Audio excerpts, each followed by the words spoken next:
devoir de l'étudiant que je suis en dehors de mon pays d'origine. Et dans ce thème, on va essayer de retenir trois éléments, trois choses. Le premier élément, les devoirs de l'étudiant que je suis. Le deuxième élément, l'étudiant que je suis. Et le troisième élément, l'étranger que je suis au Sénégal. Par souci des méthodologies, des pédagogies et des structures, je vais commencer par l'étudiant que je suis, puis traiter l'étranger que je suis, et je vais finir mes propos par les devoirs qui sont le mien en tant qu'étudiant. Les premiers éléments qu'il faut retenir dans ce thème devoir de l'étudiant que je suis en dehors de mon pays d'origine, c'est l'étudiant que je suis. L'étudiant que je suis obéit à 6 spécificités ou à 6 particularités. L'étudiant que je suis répond à 6 particularités. La première particularité, l'étudiant que je suis est une fierté de soi. C'est une confirmation de soi, voire une revendication. L'étudiant que je suis, je revendique un statut. Je revendique un statut. C'est une sorte d'affirmation, de confirmation. Pourquoi? Parce que l'étudiant est reconnu par les textes scripturaires, Allah exalté soit-il, et manifeste une certaine reconnaissance à l'étudiant, à l'apprenant, à celui qui va à l'école, à celui qui va à l'université, Allah exalté soit-il, les prophètes sallallahu alayhi wa sallam leur accordent une certaine reconnaissance. Dans une tradition authentique, les prophètes sallallahu alayhi wa sallam disent: celui qui sort à la recherche du savoir est dans les sentiers d'Allah, exalté soit-il, jusqu'à ce qu'il revienne. La version arabe de la tradition: Man kharaja fi talab al-ilmi fi sabilillah فهو في سبيل الله حتى يرجع. من خرج في طلب العلم فهو في سبيل الله حتى يرجع. La version française, celui qui sort à la recherche du savoir est dans les sentiers d'Allah, exalté soit-il, jusqu'à ce qu'il revienne et de la science du savoir. Donc, Allah, exalté soit-il, reconnaît les statuts de l'apprenant, les statuts de l'étudiant. Une autre tradition authentique, les prophètes disent, sallallahu alayhi wa sallam, le mérite du savant par rapport à l'adorateur est comme mon mérite par rapport au moindre d'entre vous. Puis les messagers, sallallahu alayhi wa sallam, d'Allah dit: certes Allah et ses anges, ainsi que les habitants des cieux et de la terre, jusqu'à la fourmi dans sa fourmilière de poissons, pris pour ceux qui enseignent le bien aux gens. La tradition et le prophétique, la version arabe et de la tradition, les prophètes disent sallallahu alayhi wa sallam: فضل العالم على العابد كفضلي على أدناكم. صلى الله عليه وسلم: فضل العالم على العابد كفضلي على أدناكم. Puis il dit sallallahu alayhi wa sallam: إن الله وملائكته وأهل السماوات والأرض حتى النملة في جحرها والحوت يصلون على معلم الخير للناس، على معلم الناس الخير. La version française de la tradition, le mérite du savant par rapport à l'adorateur est comme mérite par rapport au moindre d'entre vous. Puis les messagers d'Allah, exalté soit-il, a dit: certes Allah et ses anges, ainsi que les habitants des cieux et de la terre, jusqu'à la fourmi dans sa fourmilière de poissons, pris pour ceux qui enseignent les biens aux gens. Et la tradition, elle est authentique. Encore, pour une troisième fois, les prophètes disent sallallahu alayhi wa sallam, les gens sont des minéraux comme l'argent et l'or. Le meilleur d'entre eux, dans la période pré-islamique, sont les meilleurs en islam. S'ils s'instruisent et les âmes sont des soldats mobilisés.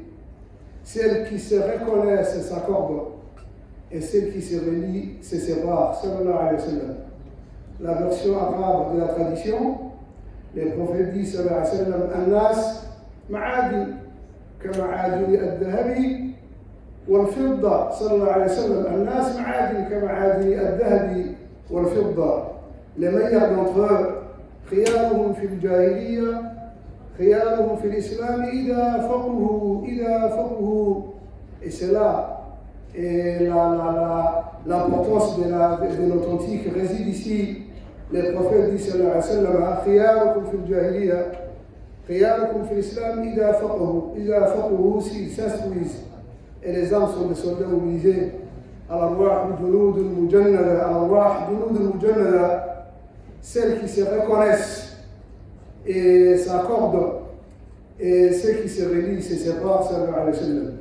Le dernier hadith dans ces cadres-là, les prophètes disent sallallahu alayhi wa sallam, c'est bon monde et maudit tous ceux qui s'y rattachent et maudit excepté l'évocation d'Allah, les très hauts, et ceux qui s'y rattachent, mais aussi les savants et celui qui apprend. La version arabe de la tradition, les prophètes disent Ad-dunya mal'ouna wa ma fiha mal'oun illa dhikrallahi wa ma wala illa al-alim wa muta'allim sallallahu alayhi wa sallam illa alim wa muta'allim Ad-dunya mal'ouna mal'oun ma fiha إلا ذكر الله وما والاه إلا عالم ومتعلم. Les prophètes reconnaissent sallallahu alayhi wa sallam les statuts, l'importance, la réputation de l'étudiant. Allah exalté soit-il, de la même manière reconnaît les statuts de l'étudiant. Donc, l'étudiant que je suis a 6 particularités. La première particularité, c'est qu'Allah exalté soit-il et son prophète reconnaissent tous les deux l'importance de l'étudiant. La deuxième particularité, l'étudiant que je suis est un privilège. C'est un statut de privilège. Le seul être au monde qui reçoit chaque jour et chaque nuit des nouvelles connaissances, c'est bien sûr l'étudiant. Le seul qui nourrit incessamment son intellect et sa culture, c'est l'étudiant. Le seul qui se voit grandir humainement, puisque la science différencie l'homme du bestial. Allah, exalté soit-il, dit dans le Coran, Seigneur, augmente-moi la connaissance. Seigneur, augmente-moi la connaissance. Allah dit, exalté soit-il, et ceux qui ne croient pas disent, pourquoi n'a-t-on pas fait descendre sur lui le Coran en une seule fois? Nous l'avons révélé ainsi pour raffermir ton cœur, pour consolider ton cœur, et nous l'avons récité soigneusement. La version arabe du verset, وقال الذين كفروا لولا نزل عليه القرآن جملة واحدة كذلك لنثبت به فؤادك ورتلناه ترتيلا. La version française, et ceux qui ne croient pas disent, pourquoi n'a-t-on pas fait descendre sur nous le Coran en une seule fois? Nous l'avons révélé ainsi pour raffermir ton cœur et nous l'avons récité soigneusement. Donc le verset nous enseigne qu'Allah, exalté soit-il, la sagesse divine a procédé la révélation d'une manière très graduelle, assez dosée, assez graduelle. Les prophètes sallallahu alayhi wa sallam recevait chaque jour, chaque nuit, une portion du Coran. Il n'a pas reçu d'un seul coup toute la quantité coranique. Donc, la deuxième particularité de l'étudiant, c'est que l'étudiant représente le seul être au monde qui reçoit tous les jours un peu de science, un peu de savoir. La troisième particularité que j'ai en tant qu'étudiant, l'étudiant que je suis est un espoir pour le peuple. Il attend de moi que je les fasse sortir de la misère intellectuelle, matérielle, spirituelle dans laquelle mon peuple est plongé. Également un espoir pour les familles qui me nourrissent loin d'ici, à Djibouti, pour les familles qui me nourrissent de loin. Je suis un espoir. Là-bas, l'on attend votre retour avec impatience, peut-être pour mettre relativement fin à une pauvreté qui a longtemps sévi une famille ou des familles. La stratégie de Joseph, le Nabiullah Youssouf alayhi salam, Youssouf, un enfant pauvre, qui est issu d'une famille pauvre, qui est issu d'une famille qui était dans la misère, a posé alayhi salam une stratégie contre la lutte de la famine, de la misère, la stratégie qui a fait sortir l'Égypte de la misère et de la pauvreté.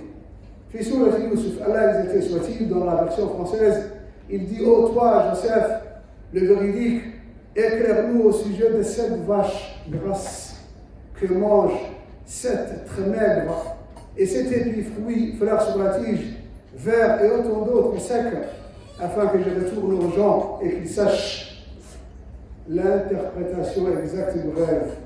Alors Joseph dit: vous, c'est l'interprétation du rêve par Joseph. Vous semerez pendant 7 années consécutives tout ce que vous aurez moissonné. Laissez-les en épis, sauf le peu que vous consommerez.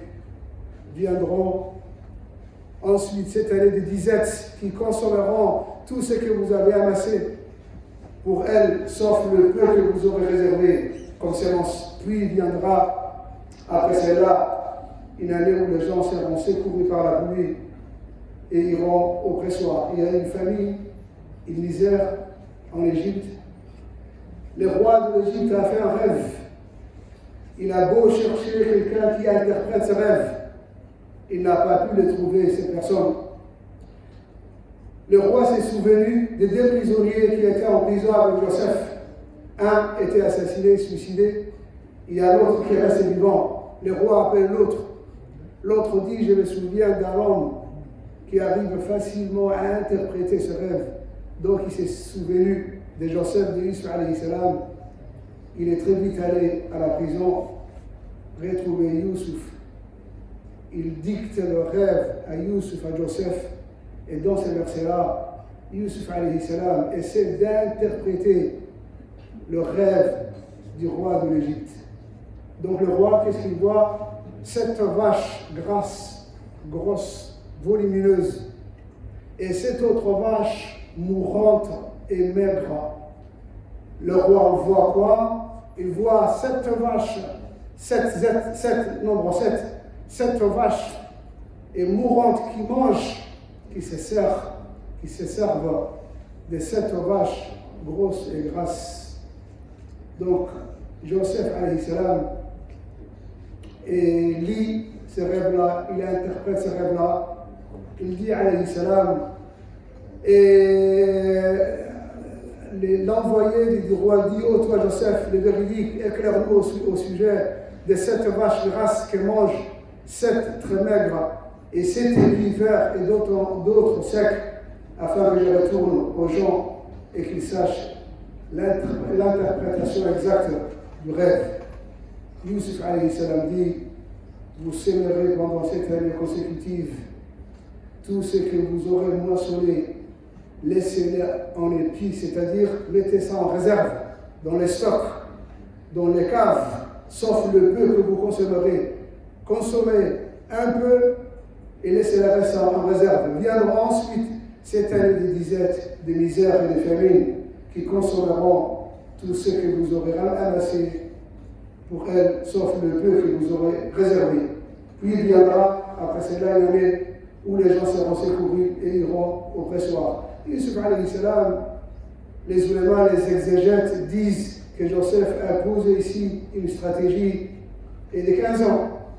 Cette année de famine, cette année de joie, d'allégresse, de prospérité, et enfin, cette année de famine, de misère et de faim.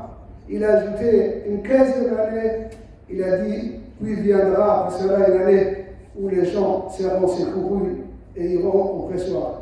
Donc la science de Joseph, c'était l'interprétation du rêve. La faculté dont il est sorti, Joseph alayhi salam, c'est une faculté divine. Jami'a ilahiyya, kulliyatul ilahiyya. Il est sorti de la faculté divine dans laquelle on apprenait à interpréter le rêve. Donc il a posé une stratégie de 15 ans à l'issue de laquelle les peuples égyptiens sortiraient de la misère. Donc Joseph a utilisé la science, le savoir, l'école, l'intellect, l'intelligence afin qu'il vienne en aide pour son peuple. Donc la troisième caractéristique de l'étudiant ou la troisième particularité, c'est qu'un étudiant est un espoir pour son peuple, pour sa famille, afin qu'il fasse sortir de son peuple et de sa famille de la misère et de la famine par le savoir, par la science. On vient de Djibouti et nous tous nous connaissons la situation à Djibouti. Il n'y a pas d'agriculture, il n'y a pas une richesse minière à Djibouti. On est dans le besoin total.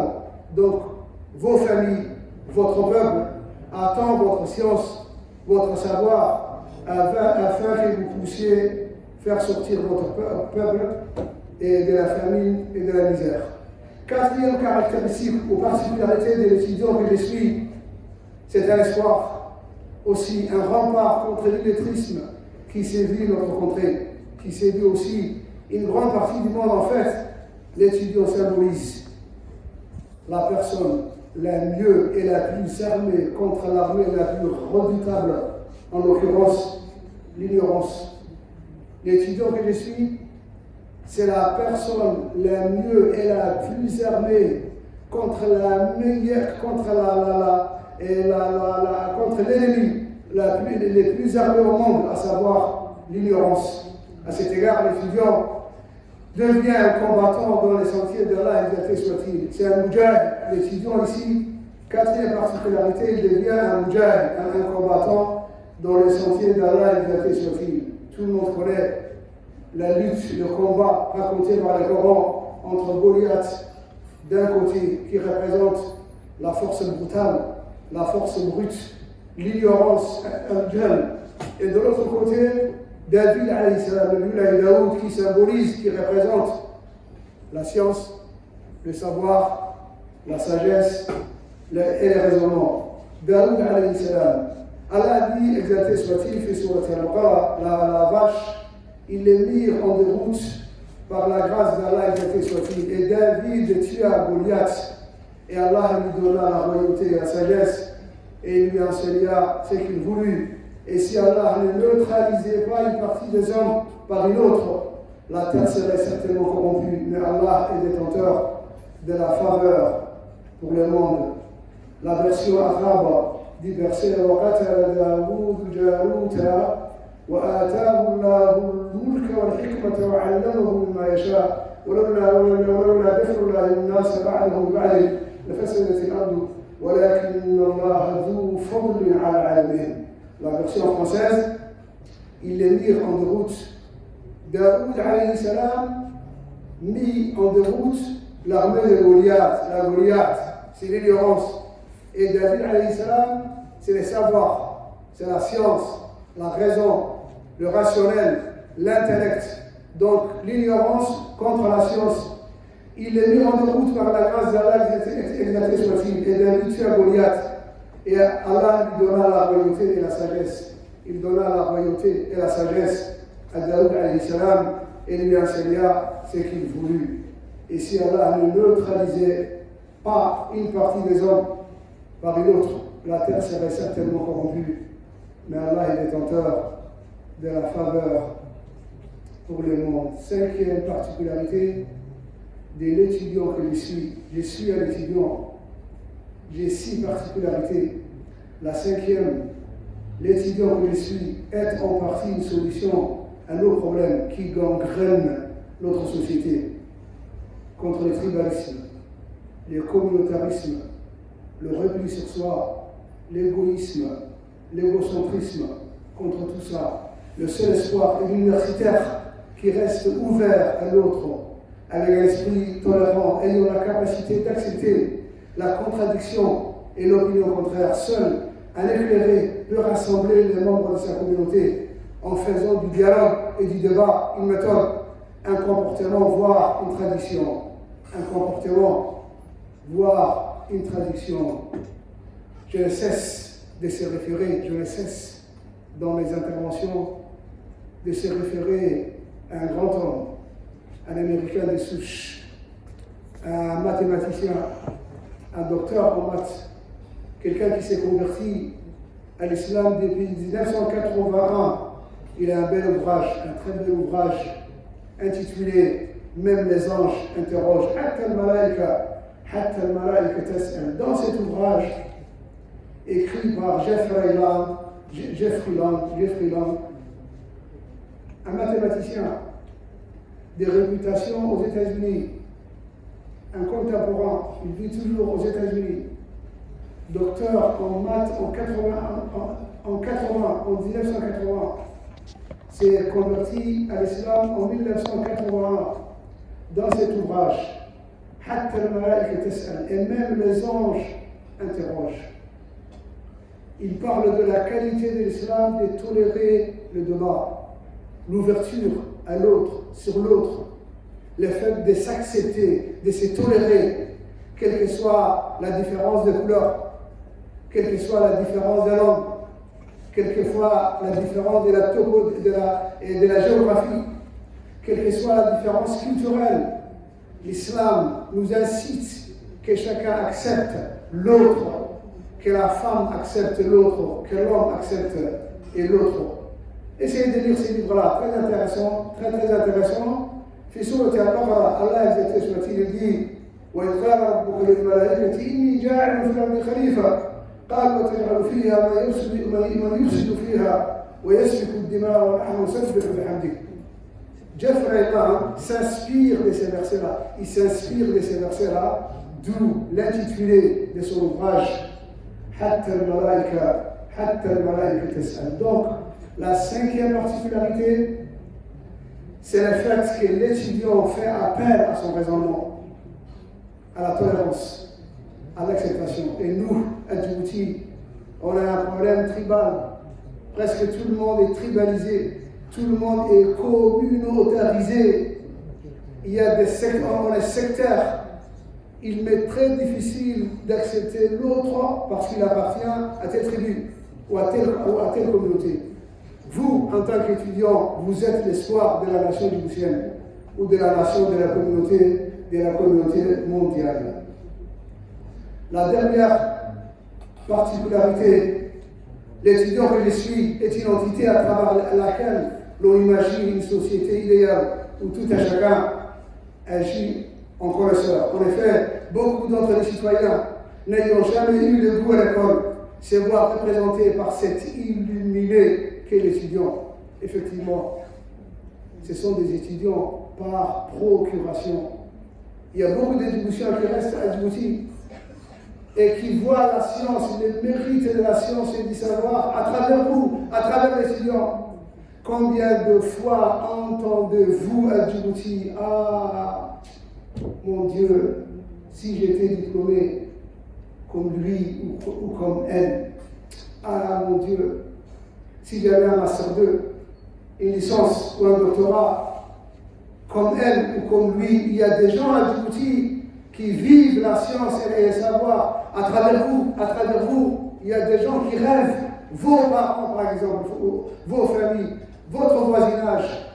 Ils vivent le savoir, la science, l'intellect, la méditation, la réflexion à travers vous. Donc, l'étudiant fait vivre les autres dans le savoir et la science. J'ai essayé de traiter l'étudiant que je suis à 6 particularités. Je viens de les traiter. Deuxième point, le fait que je sois étranger au Sénégal, à Dakar ou à Thiès, je suis étranger par rapport à l'espace humain et par rapport à l'espace géographique. Ce n'est pas Djibouti où je connais tout le monde, où tout le monde me connaît. Ici, tout le monde ne te connaît pas. Tu ne connais pas tout le monde. Donc je suis ici un étranger. Qu'est-ce que cela veut dire? Dans l'histoire, le fait d'être étudiant et étranger, ça a toujours existé dans l'histoire. Moïse, alayhi salam, Nabiullah Moussa, alayhi salam, a fait un long trajet. Il a entrepris un très long trajet pour aller chercher la science ailleurs, plus loin, à la Méditerranée, à la mer méditerranéenne, alayhi salam. Il a fait un très long voyage. Dans le Coran, on lit, rappelle-toi, ô prophète, alayhi salatu wa salam, rappelle-toi quand Moïse dit à son valet, je ne m'arrêterai pas avant d'avoir atteint le confluent des deux mers, du sèche marché de longues années. Puis, lorsque tous deux eurent atteint le confluent, ils oublièrent le poisson qui prit alors librement son chemin dans la mer. Puis, lorsque tous deux eurent dépassé cet endroit, il dit à son valet, apporte-nous notre déjeuner. Nous avons rencontré de la fatigue dans notre présent voyage. Le valet lui dit, quand nous avons pris refuge près du rocher, vois-tu, j'ai oublié le poisson, le diable seul m'a fait oublier de te le rappeler. Et il a curieusement pris son chemin dans la mer. Moïse dit, alayhi salam, voilà ce que nous cherchions. Puis, ils retournèrent sur leur pas, suivant leurs traces. Et Nabiullah Moussa, alayhi salam, il a fait un discours à ses disciples. Il leur a dit, comme on lit dans les livres de tafsir, Nabiullah Moussa, alayhi salam, a dit, je suis la personne la plus savante au monde. Il n'y a pas un homme qui connaît mieux au monde. Allah dit à Moïse, alayhi salam, il y a un serviteur à moi qui connaît plus que toi, qui se trouve là où les deux mers confluent, au confluent de deux mers. Rendez-vous là-bas, essaye de voir cet homme, de rencontrer cet homme, et tu vas apprendre beaucoup de lui. Allah exalté soit-il, dit ça à Moïse. Alors Moïse entreprend ses voyages périlleux, très très fatigants. La version arabe de la sourate Al-Kahfi, Allah exalté soit-il, dit وَإِذْ قَالَ مُوسَى لِفَتَاهُ لَا أَبْرَحُ حَتَّى أَبْلُغَ مَجْمَعَ الْبَحْرَيْنِ أَوْ أَمْضِيَ حُقْبًا فَلَمَّا بَلَغَ مَجْمَعَ بَيْنِهِمَا نسي حوتهما فاتخذ سبيله في البحر سربا فلما جاوزا قال لفتاه آتنا غداءنا لقد لقينا من سفرنا هذا نصبا قال أرأيت إذ أوينا إلى الصخرة فإني نسيت الحوت وما أنسانيه إلا الشيطان أن أذكره واتخذ سبيله في البحر عجبا قال ذلك ما كنا نبغ فارتدا على آثارهما قصصا. Et la version arabe du verset, rappelle-toi quand Moïse dit à son valet, je ne m'arrêterai pas avant d'avoir atteint les confluents de deux mers du sèche marché de longues années. Puis lorsque tous deux eurent atteint les confluents, ils oublièrent leur poisson qui prit alors librement son chemin dans la mer. Puis, lorsque tous deux eurent dépassé cet endroit, il dit à son valet, apporte notre déjeuner. Nous avons rencontré de la fatigue dans notre présent voyage. لقد لقينا من سفرنا هذا نصبا.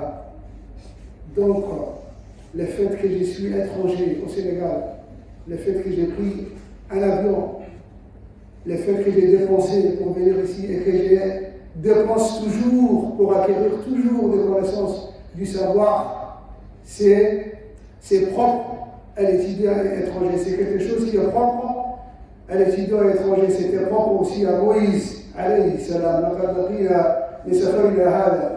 Quand nous avons pris refuge près du rocher, vois-tu, j'ai oublié les poissons. Le diable seul m'a fait oublier de te rappeler. et il a cru pris son chemin dans la mer. Voilà ce que nous cherchions. Puis ils retournèrent sur leur pas, suivant leurs traces. Donc, être étranger, ce n'est pas propre à nous, c'est propre à tous les étudiants qui ont existé dans l'histoire de l'humanité. B, le fait d'être étranger, d'être ailleurs, c'est quelque chose de très naturel. Le monde est une pluralité culturelle et scientifique, dispersée et éclatée, et dont il faut coller les morceaux les uns les autres. Telle université, par exemple, au monde, dans tel pays excelle en médecine, alors que telle autre université, dans tel autre pays, brille dans telle autre discipline. Depuis toujours, Allah, exalté soit-il, a partagé les connaissances entre les gens, ce qui provoque le mouvement incessant des hommes ayant pour but d'acquérir la science là où il est domicile. La richesse s'y trouve éparpillée pour que l'humanité soit une complémentarité. Allah, exalté soit-il, a fait de l'humanité une humanité complémentaire. Dans chaque pays au monde, il y a un atout, il y a de la science. Chaque université est réputée pour une science précise, donnée, déterminée. Allah, exalté soit-il, a fait éclater la connaissance entre l'humanité, entre le monde. Donc, être à l'étranger, ce n'est pas propre à nous. Dans l'histoire de l'humanité, on a toujours cherché la science ailleurs, à l'étranger, à l'extérieur. C'est le fait que nous soyons étrangers ici, c'est une imposition, parfois c'est une imposition. Pourquoi? Il se veut que dans mon pays d'origine, la spécialité dont je rêve n'y est pas, ne se trouve pas. Alors je suis obligé d'aller ailleurs. Donc parfois c'est les dessins al-qadr avec un D majuscule, c'est très souvent le dessin, mais parfois on est forcé par le manque de choix de se rendre ailleurs. Mais cette réalité étrangère, le fait que je sois ailleurs, en dehors de chez moi, est un défi. C'est un défi. Il y a 3 sortes de défis dans la vie. On différencie 3 sortes de défis. Le premier défi, c'est un défi qui se situe au-delà de la capacité humaine. Le premier défi, c'est un défi qui se situe au-delà de la capacité humaine. Allah, exalté soit-il, ne nous impose jamais un défi de telle sorte. Par exemple, vous pesez 80 kg, porter un sac de 5 kg, c'est un défi irréaliste pour l'homme. Si vous posez 80 degrés et 80 kg et que vous portez un sac de 50 kg, à la rigueur, ça passe, ça doit aller. Mais pesant 80 kg, porter sur le dos un sac de 100 kg, c'est un défi qui va au-delà de notre capacité. Donc, c'est un défi irréaliste. Il y a un deuxième défi, un défi banal, très très banal. Tu pèses 80 kg et tu portes un sac de 1 gramme, de 2 grammes, c'est un défi banal. Le troisième sorte de défi, c'est un défi qui va avec ton intelligence, tes capacités physiques et intellectuelles. Donc, être étranger, un étudiant étranger, c'est un défi. Ce n'est pas un défi réaliste, ni un défi banal. C'est un défi qui se trouve à l'auteur de l'homme.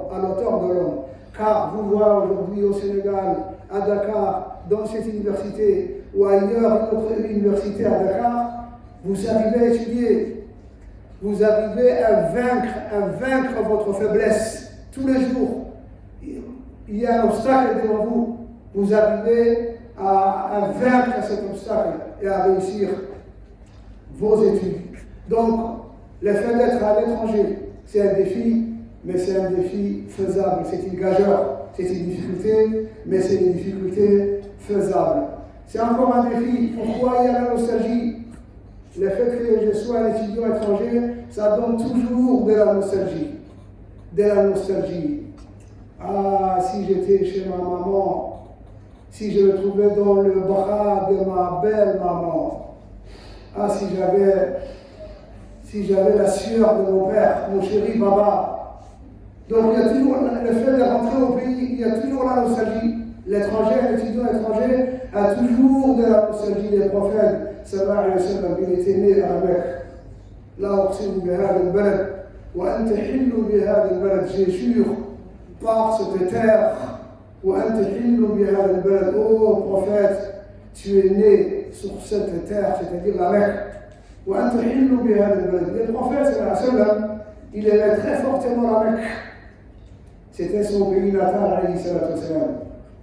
Les jours où il entreprenait les jours où il entreprenait les gires, il avait beaucoup du mal à quitter la Mecque, beaucoup du mal. Il a souffert.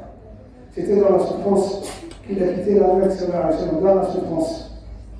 Il aimait toujours que la qibla, la direction pour la prière, la direction de la prière se trouve toujours à la Mecque. Pendant 16 mois, le prophète sallallahu alayhi wa sallam s'est dirigé vers Beit al-Maqdis, Jérusalem. Pendant 16 mois, la direction pour la prière était Beit al-Maqdis, Jérusalem. Donc le prophète, il a imploré Dieu, exalté soit-il, pour que la direction soit Qibla. Allah exalté soit-il, raconte ça dans le Coran. La version française, Allah dit certes, nous te voyons tourner le visage en tous sens dans les ciels. Nous te faisons donc orienter vers une direction qui te plaît. Tourne donc ton visage vers la mosquée sacrée. Où que vous soyez, tournez-y vos visages. Certes, ceux à quoi le livre a été donné savent bien que c'est la vérité venue de leur Seigneur. Et Allah est bien attentif à ce qu'ils font. قد نرى تقلب وجهك في السماء فلنولينك قبلة ترضاها فول وجهك شطر المسجد الحرام وحيثما كنتم فولوا وجوهكم شطرا لئلا يكون للناس عليكم حجة إلا الذين ظلموا منهم فلا تخشوهم واخشوني. Ça c'est la version arabe du verset. Donc le prophète éprouvait de la nostalgie par rapport à la Mecque, alayhi salatu wa salam. De la nostalgie, pourquoi? Parce que c'est là où il était né. Il était attaché, rattaché. Il avait de la tendresse pour la Mecque et pour les Mecquois, alayhi salatu wa salam. Sallallahu alayhi wa sallam. Sallallahu alayhi wa sallam. Donc c'est un défi, c'est très nostalgique. 3. Il y a toujours un défi, c'est quoi? C'est la liberté, le fait de défier la liberté.